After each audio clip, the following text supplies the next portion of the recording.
Sunod na nagkaroon ng pagkakataong mag-script reading with Alden and Luis si Jenjen na gaganap bilang isang batang kailangang iwan ng tatay niya. Sobra akong malulungkot. Sobra kitang mamiss. Please don't leave me. Hindi mo na ba ako mahal? Di ba sabi mo walang iwanan? Dad, please naman, don't go away.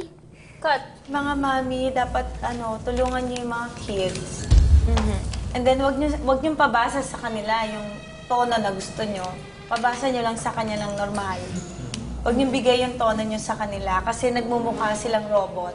And then, make sure lang na kinakabisado na nila ngayon yung mga script at kasabay na nakikinig sila kay Teacher Rowens, please. Kasi mahirap kapag isa-isa i-correct natin. Dapat ngayon may natututunan na tayo.